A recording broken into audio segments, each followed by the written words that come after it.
मन और चित्त को एकाग्र करते हुए भागवत जी की पावन कथा को आप श्रवण करेंगे। पूर्व प्रसंग में आप सभी ने श्रवण किया कि किस प्रकार माता सती ने प्राणोत्सर्ग किया और भोले बाबा ने यज्ञ को जब विध्वंस किया तो देवताओं के कहने पर तुरंत प्रसन्न हो गए भोलेनाथ और इस यज्ञ को संपन्न कराया। उस यज्ञ के अंदर श्री नारायण प्रभु पधारे और नारायण प्रभु ने समस्त देवताओं के साथ दक्ष को संबोधित करते हुए कहने लगे, भाई दक्ष, तू ऐसा समझता है कि मुझे बुला ले और शिव जी को नहीं बुलाएगा तो तेरा यज्ञ पूर्ण हो जाएगा। याद रखना, जो व्यक्ति शिव विष्णु भगवान की उपासना करता है और शिव को नहीं मानता तो भगवान कहते हैं उस पूजा को मैं कभी स्वीकार नहीं करता, कभी स्वीकार नहीं करता। जिस पूजा के अंदर लोग मेरी तो पूजा करें और शिव जी की पूजा नहीं करें, उस पूजा को मैं स्वीकार नहीं करता। और भगवान शिव जी कहते हैं कि मुझे पूजे विष्णु को छोड़ देवे तो भी मैं उस पूजा को स्वीकार नहीं करता। याद रखना बंधुओं, शिव और विष्णु अलग नहीं है। सेवक स्वामी सखासी अपीके, शिव और विष्णु एक दूसरे के मित्र हैं, एक दूसरे के सखा हैं और एक दूसरे के दास हैं। ये इनका रिश्ता है, सेवक स्वामी सखासी अपीके। जब जब भगवान अवतार लेते हैं तब तब शिव जी भी महाराज अवतार लेते हैं, पधारते हैं। जब भगवान विष्णु ने अवतार लिया नर और नारायण का, बद्री नारायण में, ध्यान से सुनना, नर और नारायण के रूप में भगवान विष्णु ने अवतार लिया। कहां लिया? बद्री नारायण। तो मेरे भोलेनाथ को पता चला तो वो भी वहां पहुंच गए और केदारनाथ के रूप में वहां पहुंच गए। बताओ, बद्री नारायण तो उधर केदारनाथ। इधर मेरे प्रभु ने श्री राम के रूप में अवतार लिया। शिव जी को पता चला तो हनुमान जी के रूप में पहुंच गए। ये शंकर जी कौन है? हनुमान जी कौन है? शंकर जी तो हनुमान जी है। शंकर स्वयं केसरी नंदन। ये राम जी बने तो ये हनुमान जी बन गए। जब भगवान त्रेता के रूप में, द्वापर के अंत में कृष्ण अवतार लिया, शिव जी को पता चला तो गोपेश्वर महादेव के रूप में वहां पहुंच गए। वृंदावन जाना आप, गोपेश्वर महादेव जी का गोपी के रूप में श्रृंगार किया जाता है। इन्होंने महाराज किया तो महाराज भगवान शिव जी चंद्र सखी के रूप में वहां पहुंच गए महाराज के अंदर।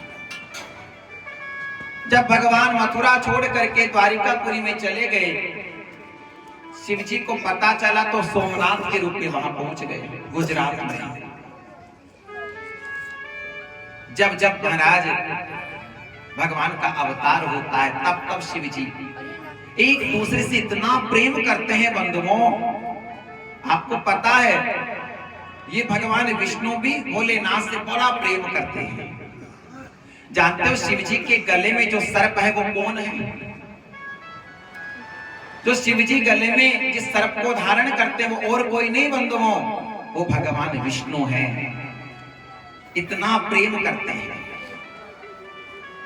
तो ये सर्प क्यों बन गए? आखिर विष्णु भगवान सर्प क्यों बन गए? कहते हैं कि एक दिन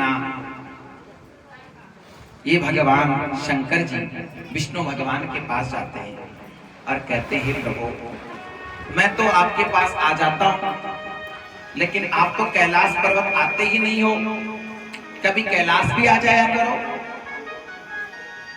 भगवान विष्णु कहने लगे, हे मेरे विश्वंभर, हे मेरे विश्वनाथ, मैं आना तो चाहता हूं तुम्हारे कैलाश में, लेकिन जैसे मैं अपने चरण धरती पर रखता हूं तो मुझे हर कंकर के अंदर विश्वनाथ तुम नजर आ जाते हो, हर कंकर के अंदर विश्वनाथ तुम नजर आ जाते हो, इसलिए मैं नहीं आ सकता। तो शिव जी कहने लगे कि ऐसा कोई बन जाओ कि बिना पैरों का आपको पैर रखने की जरूरत नहीं पड़े जमीन पर। तो कहा क्या बन जाऊं? तो कहा तुम सर्प बन जाओ। तो कहा ठीक है। उसी समय भगवान नारायण सर्प बन गए और उठा करके शिव जी ने गले में धारण कर लिया। इतना प्रेम करते हैं महाराज दोनों एक दूसरे से।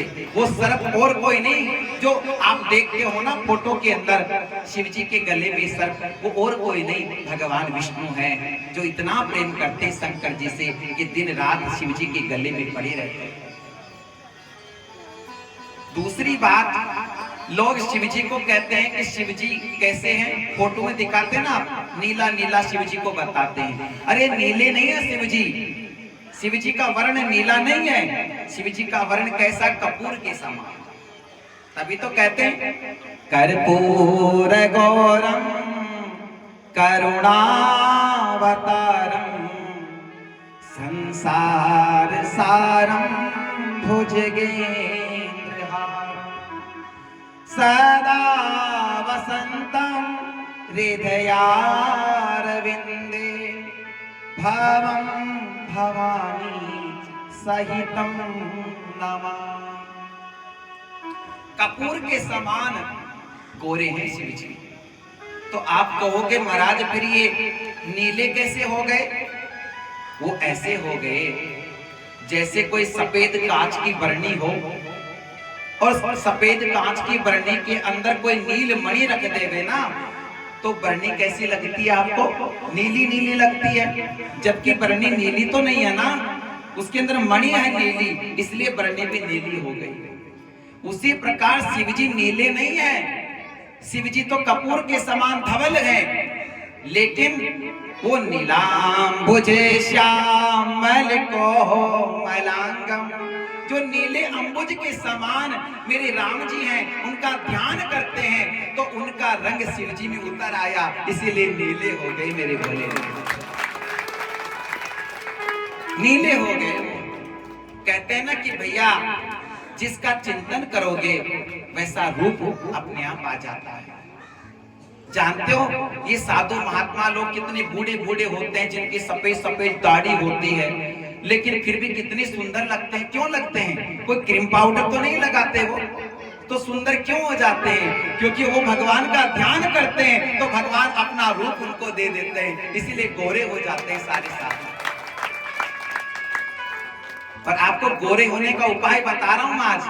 कोई फेशियल, कोई क्रीम पाउडर मत लगाना, रोज मेरे कन्हैया का ध्यान करना, रोज मेरे प्रभु का ध्यान करना, देखना तुम भी वैसे ही हो जाओगे। ये महाराज ध्यान करने का है। जिसका तुम चिंतन करते हो, जिनका तुम ध्यान करते हो, वो रूप में उसमें आ जाता है। जैसे बेटा किसको जाता है, माँ को या पिता को।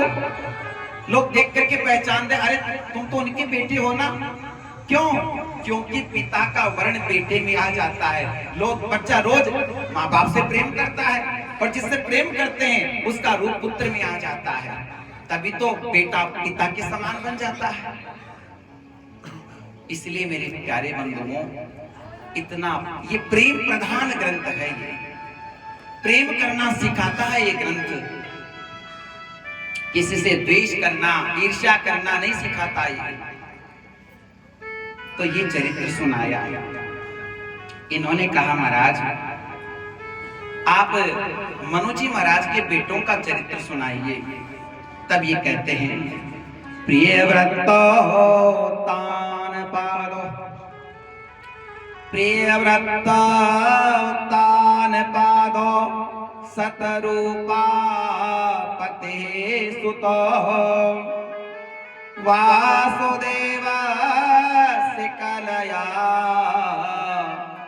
रक्षायां जगत स्थितो। मनु जी महाराज के एक पुत्र जिनका नाम था उत्तानपाद। इस राजा के दो रानियां थी। बड़ी रानी थी ना, उसका नाम था सुनीति, और छोटी रानी थी, उसका नाम था सुरुचि। और दोनों के एक एक पुत्र थे। जो बड़ी रानी सुनीति थी, उसके बेटे का नाम था ध्रुव, और जो छोटी रानी थी सुरुचि, उसके बेटे का नाम था उत्तम। लेकिन छोटी रानी से राजा बड़ा प्रेम करता था। छोटी रानी कहने लगी, देखो जी, आप अगर मुझसे प्रेम करते हो ना, तो बड़ी रानी को छोड़ना होगा तुम्हें, निकाल दो उसको महल से। राजा छोटी रानी से प्रेम करता था, इसलिए क्या किया उसने, बड़ी रानी को निकाल दिया। गांव के बाहर मकान कमरा बना करके दे दिया, और वहीं वो बड़ी रानी अपने पुत्र ध्रुव के साथ रहती थी। लेकिन बंधुओं, दोनों बेटों में प्रेम था। ध्रुव में और उत्तम में, दोनों भाइयों में बड़ा प्रेम था। कभी कभी ध्रुव जी अपने छोटे भाई के साथ खेलने के लिए महल में आ जाते थे। दोनों भाई खेलते थे। एक दिना की बात कि एकदा सुरुचे पुत्रम अंगमारोप्य लालयन् उत्तमं नाररुक्षन्ति ध्रुवं राजा विनन्दत। एक दिना की बात, दोनों भाई खेल रहे थे, और उनके जो पिताजी थे महाराज बैठे थे सिंहासन पर, और वहीं पर उनकी जो छोटी रानी थी बगल में खड़ी थी। दोनों भाई खेल रहे थे। खेलते खेलते क्या हुआ, जो छोटा भाई था ना उत्तम, वो पिताजी की गोद में चढ़ने लगा, और पिताजी ने उसको अपनी गोद में बैठा लिया। अब ध्रुव जी थे, ध्रुव जी भी सोचने लगे, माई तो अलग है, पिताजी तो मेरे भी हैं ये। तो ध्रुव जी भी पिताजी की गोद में चढ़ने लगे। इतनी देर के अंदर बगल में जो छोटी रानी खड़ी थी ना, वहां पकड़े गए। कहने लगे, ध्रुव कहाँ जा रहा है? वो कहने लगा, माँ मैं पिताजी की गोद में बैठूंगा। इतना कहा महाराज, माँ कहने लगी, अरे ध्रुव ये तेरे पिताजी नहीं है, ये तो उत्तम के पिताजी है। तो कहा, माँ ये मेरे पिताजी नहीं है। तो कहा, नहीं बेटा, तेरे पिताजी नहीं, ये उत्तम के पिताजी है, क्योंकि उत्तम मेरे पेट से पैदा हुआ है, इसलिए उत्तम मेरा बेटा है। और देख, तू आज गोदी में चढ़ने के लिए प्रयास कर रहा है, बड़ा होकर के राजगद्दी में चढ़ने की कोशिश करेगा। खबरदार, चल निकल यहां से। हाँ, अगर तुझे पिता की गोद में चढ़ना है तो पहले जंगल जा, तपस्या कर, और जब भगवान प्रसन्न हो जाएं तो उनसे वरदान मांगना कि मेरा अगला जन्म छोटी माँ के पेट से हो। जब तू मेरे पेट से पैदा होएगा तब इस गोद में बैठने का हकदार होगा। नन्हा सा बच्चा रोने लग गया, और महाराज वो रोता रोता अपनी माँ के पास आया। माँ ने अपने छोटे से बच्चे ध्रुव को रोता हुआ देखा, गोद में ले लिया, आंसू पोंछने लगी। कहने लगी, बेटा क्यों रो रहा है, क्या बात है, तू रो क्यों रहा है? ये कहने लगा, माँ एक बात बता, क्या वो तुम्हारे पति नहीं है? तुम उनकी पत्नी नहीं हो? वो मेरे पिता नहीं है क्या? अरे बेटा बात क्या हो गई? माँ हम दोनों भाई खेल रहे थे, छोटा भाई पिताजी की गोद में चढ़ गया, मैं भी चढ़ने लगा, तो छोटी माँ ने मुझे रोक दिया। कहती है, ये तेरे पिता नहीं है, ये उत्तम के पिताजी है। और अगर तुझ गोद में बैठना है ना, तो तपस्या कर परमात्मा की, और वो दर्शन दे तो उनसे वरदान मांगना कि मेरा जन्म छोटी रानी के पेट से हो, तब तू इस गोद में बैठेगा। इतना कहा, माँ कहने लगी, बेटा तेरी छोटी माँ ने गलत क्या कह दिया, सही तो कहा है। सत्यम सुरुच्या विहितम भवान में यद दुर्भगाया उदरे गृहीता। बेटा तेरी छोटी माँ ने कोई गलत बात नहीं कही, देख बेटा, तू मुझे दुर्भाग्यशाली के पेट से पैदा हुआ है, तभी तो आज वो ऐसी बातें कह रही है तुझे। और देख बेटा, तेरी माँ ने तो वो संदेश दिया है, वो बात बताई है कि मैंने तुझे पैदा किया, वो बात मैं भी तुझे नहीं समझा सकी। बता तेरी माँ ने गलत क्या कह दिया? तेरी माँ ने यही तो कहा कि तपस्या कर परमात्मा की, तो बेटा इसमें गलत क्या कह दिया? अरे बेटा सुन, तपस्या करना होगा तुझे, लेकिन सुन, संसार की गोद में बैठने के लिए नहीं, परमात्मा की गोद में बैठने के लिए करना है। नन्हा सा 4.5-5 साल का नन्हा सा बालक ध्रुव, अब देखो अगर आज की माँ होती ना तो अपने बच्चे के हाथ पकड़ कर कहती ले चल, और हमारा लड़ाई नहीं हो जाती क्या कि कैसे कह दिया मेरे बेटे को ऐसा? लेकिन नहीं महाराज,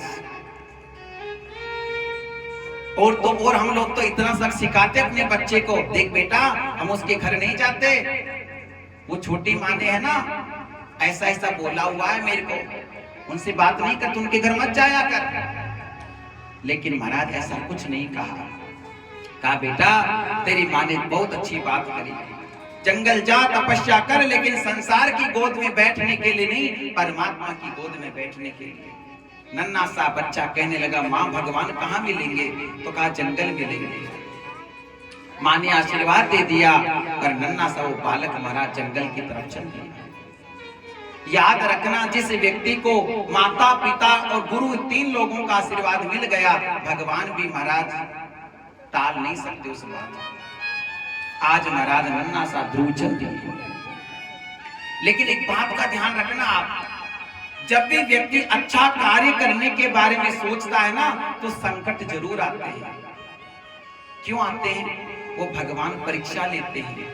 भगवान ये देखते हैं कि ये नन्हा सा बालक तपस्या तो करने जा रहा है, इसका विश्वास कितना है मुझे देखना चाहिए। और भगवान ने अपने मन को भेज दिया। भगवान के मन का नाम क्या है? नारद। नारद जी रास्ते में मिल गए। नारद जी ने कहा बेटा कहाँ जा रहे हो? इन्होंने कहा मैं भगवान की तपस्या करने के लिए जा रहा हूँ। कहाँ जा रहे हो? जंगल। अरे बेटा तो जंगल जाओगे तो जंगल कोई ऐसी कोई चीज नहीं है, तो घूमने के लिए जा रहा है, वहां शेर भालू घूमते तेरा नाश्ता कर जाएंगे। इन्होंने कहा एक बात बताइए महाराज, आप कह रहे हो कि ये शेर रीछ मेरा नाश्ता कर जाएंगे, मुझे एक बात बताओ, जब एक बच्चा शिशु माँ के पेट में रहता है तो उस बच्चे की रक्षा कौन करता है? पेट में बच्चा रहता है, उस बच्चे की रक्षा कौन करता है? कैसे उसको पोषण मिलता है? कैसे वो महाराज गर्भ के अंदर सुरक्षित रहता है? अरे और तो और, जब बच्चा पेट में रहता है ना, माँ के स्तनों में दूध नहीं आता। पेट में बच्चा रहता है, माँ के स्तनों में दूध नहीं आता, लेकिन जैसे ही बच्चा पैदा होता है, मेरी गोविंद देखते हैं कि इसको दूध की आवश्यकता पड़ेगी, बच्चा जिएगा कैसे? तो भगवान कहाँ शयन करते हैं? क्षीर सागर में, दूध के सागर में मेरे गोविंद शयन करते हैं। वहां से तार फिट कर देते हैं माँ के स्तनों में, और माँ के स्तनों में दूध आ जाता है। माँ के स्तनों में स्वतः दूध आ जाता। बताओ पहले तो नहीं था ना। जैसे ही बच्चा पैदा हुआ माँ के स्तनों में दूध आ जाता है। तो नारद जी को कहते हैं महाराज, जब बच्चा पैदा नहीं होता माँ के स्तनों में दूध नहीं होता, लेकिन जैसे ही बच्चा पैदा होता है माँ के स्तनों में दूध आ जाता है। तो बताओ ये व्यवस्था कौन करता हो? परमात्मा। और बच्चा दूध पीने लगता है। अब जैसे ही भगवान देखते हैं कि भैया थोड़ा थोड़ा बड़ा हो गया है, अब इसको मुझे छोटे छोटे दूध के दांत देने पड़े, तो भगवान छोटे छोटे दूध के दांत दे देते हैं उसको। अब तो महाराज वो दलिया भी खाने लग गया। अब भगवान देखते हैं कि अब इसको कच्चे दांतों की आवश्यकता नहीं है, पक्के दांत देंगे। तो भगवान क्या करते? दूध के दांत ले लेते हैं और पक्के दांत दे देते हैं। देते हैं ना। ये व्यवस्था कौन करता है? परमात्मा करता है।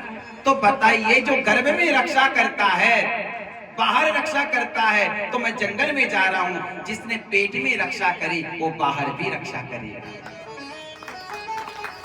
नारद जी ने देखा भैया ये तो मेरा चेला बनने के लायक है, ऐसा चेला अगर मुझे मिल जाएगा ना तो लोग कहेंगे रे चेला किसका? नारद जी का। लेकिन थोड़ी और परीक्षा करूंगा। नारद जी कहने लगे, बेटा एक बात बता, तू जंगल में तपस्या करके क्या करेगा? राजगद्दी के लिए? ले चल मेरे साथ, तेरे पिताजी को मैं कह दूंगा, तुझे आधा राज्य दिला दूंगा। नारद जी की बात को सुनकर के ध्रुव जी सोचने लगे, अभी तो तपस्या के लिए जा ही रहा हूं, आधा राज्य मिल गया, और जब तपस्या पूरी कर लूंगा तो पता नहीं क्या मिलेगा, यही आधा मिल गया। कहा नहीं महाराज, मुझे तपस्या करने के लिए जाना है। और कहते हैं ध्रुव जी जाने लगे तो कहने लगे, जा बेटा तू मधुवन के अंदर चला जा, बंसी बट चला जा, मैं तुझे मंत्र देता हूं, उस मंत्र का जाप करना। और कान में महाराज मंत्र दे दिया, ओम नमो भगवते वासुदेवाय। और कहा बेटा उस मधुवन में जाकर के भगवान का ध्यान करना, और भगवान के उस स्वरूप का ध्यान करना। सशंक चक्रम सकिरीट कुंडलम सपीत वस्त्रम सरसीरुहे क्षणम। ऐसा भगवान के सुंदर स्वरूप का ध्यान करना, जिनके गले में वैजयंती माला है, जिन्होंने मोर पंख का मुकुट धारण कर रखा है, जिन्होंने शंख चक्र गदा पद्म धारण कर रखे हैं, ऐसे चतुर्भुज नाथ भगवान का ध्यान करना। ध्रुव जी गए तपस्या के लिए, और नारद जी ने एक बात और कह दी, बेटा मैं तुझे वचन देता हूं कि तुझे 6 महीने के अंदर परमात्मा का दर्शन हो जाएगा। ध्रुव जी गए तपस्या के लिए, और बंधुओं ऐसा तपस्या किया ध्रुव जी ने कि देवताओं का सांस बंद हो गया। देवता भगवान के पास गए, प्रभु ये क्या हो गया? इन्होंने कहा मेरा भक्त तपस्या कर रहा है, मैं उसको दर्शन देकर के आऊंगा। तो मेरे गोविंद दर्शन देने के लिए आते हैं, और इधर ध्रुव जी महाराज नेत्र बंद करके जो गुरुजी ने बताया था ना ध्यान, उस ध्यान कर रहे थे उस छवि का। अब भगवान 5 मिनट हो गए, 10 मिनट हो गए, आधा घंटा हो गया, भगवान दर्शन देने आ गए, लेकिन भक्त आंखें नहीं खोलता है। भगवान सोचने लगे कि शायद ये मेरी छवि का ध्यान कर रहा है। जो हृदय में जो छवि थी उसको अदृश्य कर दिया। हड़बड़ा करके ध्रुव जी ने नेत्र खोले तो सामने वही छवि सामने थी। ध्रुव जी देख करके गदगद हो गए, चरणों में लौट गए। अब सोचने लगे, मेरी माँ से ये नहीं पूछा कि जब भगवान दर्शन देवे तो क्या बोलना है, कोई स्तुति आती नहीं, कोई दोहा आता नहीं, क्या बोलूं मैं? गुरुजी ने भी कुछ नहीं बताया कि जब भगवान दर्शन देवे तो क्या बोलना है। भगवान समझ गए कि भक्त को कुछ आता नहीं है। अरे भगवान ने क्या किया, अपना जो शंख था ना उसके कपोल को स्पर्श करा दिया, और जैसे कपोल के स्पर्श करवाया शंख, वेद वेदांत का महाराज पाठ सुनाने लगा। ध्रुव जी कहते हैं, यो अन्ता प्रविश्य मम वाचमिमां प्रसुप्तां संजीवयत्यखिल शक्तिधर स्वधाम् अन्यासहस्रचरणश्रवणात्मगादे प्राणान्नवो भगवते पौरुषाय तुभ्यम्। हे प्रभु, यो अंत मानी मेरी आत्मा, प्रभु आपने मेरी अंतरात्मा में प्रवेश करके मेरा जो सोया हुआ ज्ञान था आपने उसको जगा दिया। हे प्रभु, मैं आपकी क्या स्तुति करूं, मैं इतना सा कहना चाहता हूं, मेरे हस्त, मेरे चरण, मेरे कान, मेरा पूरा शरीर, मैं सर्वांग प्रभु आपको मैं नमस्कार करता हूं। सुंदर स्तुति करी। और ध्रुव जी को भगवान कहने लगे, ध्रुव हमसे वरदान मांग लीजिए। इन्होंने कहा, प्रभु मांगने तो आया था वरदान, लेकिन अब कछु नहीं चाहिए, अब कछु नाथ न चाहिए मोरे, दीन दयाल अनुग्रह को कुछ नहीं चाहिए प्रभु। इन्होंने कहा, मैं जिसको दर्शन दूं उसको मैं कुछ ना कुछ जरूर देता हूं, मुझसे मांग लो। ध्रुव जी ने मना कर दिया। तब कहा, ध्रुव मैं तुझे वचन देता हूं, आशीर्वाद देता हूं कि जिस लोक की तारा मंडल परिक्रमा करते हैं वो लोक तुम्हारे नाम से जाना जाएगा। आज जो वैकुंठ लोक है वो तुम्हारे नाम से जाना जाएगा और लोग उसको ध्रुव लोक कहेंगे। ध्यान देना बंधुओं, जब बच्चों की शादी होती है ना तो पंडित जी उनको ध्रुव तारा का दर्शन कराते हैं ना। अब जिसकी शादी होगी उसको तो पता होगा, नहीं होगी महाराज हमको तो पता ही नहीं। तो ध्रुव तारा का दर्शन कराते हैं और भगवान एक और वचन दे दिया कि जाओ तुम 36,000 वर्ष तक राजगद्दी पर शासन करोगे, उसके बाद उस लोक में आ जाना। ध्रुव जी सोचने लगे अगर मैं कुछ मांगता तो भी इतना नहीं मांग पाता जो मुझे प्रभु ने दिया है। भगवान ने कहा जाओ ध्रुव। और महाराज इधर ध्रुव जी जब आए तो जो पिता कुछ नहीं बोल पाया था, जब पिता को पता चला कि मेरा ध्रुव 6 महीने में परमात्मा का दर्शन करके आ रहा है, तो महाराज बैंड बाजे हाथी घोड़े के साथ स्वागत किया। हाथी पर बैठा करके ध्रुव जी का स्वागत किया। वो कहते ना, जा पर कृपा राम की होई, ता पर कृपा करे सबको। आज परमात्मा की कृपा हो गई तो बताओ सारी दुनिया अनुकूल हो गई। सबसे पहले ध्रुव जी जाकर के छोटी रानी को प्रणाम करते, छोटी माँ को। छोटी माँ कहती बेटा मैंने गलत किया। कि नहीं माँ, अगर तूने उस समय दुर्वचन नहीं कहे होते ना तो आज मुझे परमात्मा का दर्शन नहीं होता है। सबसे पहले छोटी माँ को प्रणाम करते हैं, फिर अपनी माँ को प्रणाम करते हैं। समय आगे बढ़ा, कहते हैं शिकार खेलने के लिए छोटा भाई उत्तम जाता है, यक्ष उसको मार देते हैं। छोटी माँ उसको अपने बच्चे को ढूंढने के लिए जाती है तो जंगल में आग लग जाती है, वो मर जाती है। इधर ध्रुव जी को पता चला कि मेरे भाई को यक्षों ने मार दिया। विशाल सेना लेकर के युद्ध करने के लिए जाते हैं, लेकिन उनके बाबा मनु जी महाराज समझाते हैं बेटा ये हमारा स्वभाव नहीं है, इसे बंद करो। तब महाराज युद्ध को बंद किया और उन्होंने क्षमा मांगी। ये महाराज ध्रुव जी का चरित्र है।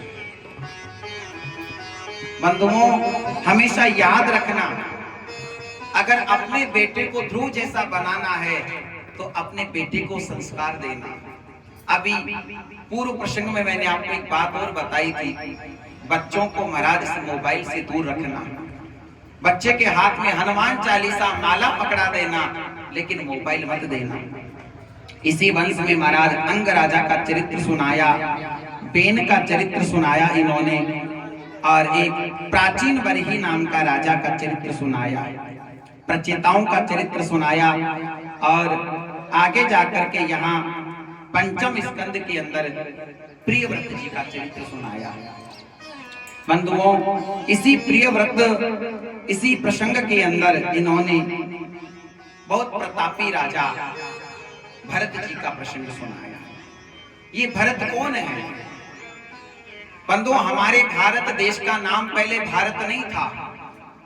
हमारे भारत देश का पहले नाम था अजनाबी खंड। क्या नाम था? अजनाबी खंड। लेकिन जब हमारे भारत देश में भरत नाम के राजा हुए तब इस भारत का नाम भारत पड़ा। ये इतने प्रतापी राजा थे महाराज कि इन्होंने 1 करोड़ वर्ष तक राज्य किया और इनके 100 बेटे हुए।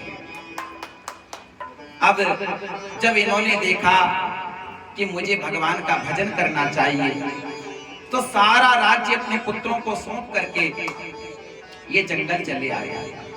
अब जंगल आए तो महाराज इन्होंने नियम लिया था कि मैं रोज 1000 माला जपूंगा। रोज का नियम। नेपाल में एक गंडकी नदी है, कालिंजर पर्वत, वहां गंडकी नदी के किनारे ये कुटिया बना करके रहते। गंडकी नदी, वहां स्नान करते, सूरज को अर्घ देते और अपना माला जाप करते। एक दिना की बात, ये स्नान करके सूरज भगवान को अर्घ दे रहे थे। उसी समय क्या हुआ, एक हिरणी के पीछे सिंग लग गया। जैसे दहाड़ सुना वो हिरणी भाग खड़ी भई, और जैसे आव देखा ना ताव, नदी थी, छलांग लगा गई। उसके पेट में बच्चा था। वो महाराज निकल गया और वो उस किनारे जाकर के मर गई। भरत जी महाराज ने देखा, अरे मृग शावक, उठाया उसको, देखा तो नन्हा सा शिशु था मृग का। उन्होंने सूखे पत्ते इकट्ठे किए और जला करके महाराज उसको गर्मी प्रदान करी, बचा ली उसकी जान। और उस नन्हे से मृग शावक को लेकर के अपनी कुटिया में आ गए। अब कुटिया में आते तो अब देखो, कहां तो 1000 माला जपते थे, अब माला कम हो गई, क्योंकि इस मृग के बच्चे में मोह हो गया थोड़ा। उसकी देखरेख करते, कहीं से उसके लिए दूध की व्यवस्था करते, कहीं से उसके खाने की व्यवस्था करते। अब तो महाराज कहां तो 1000 माला और कहां 50 माला भी पूरी नहीं होती है उनकी। माला हाथ में है, जप रहे हैं, और वो हिरण का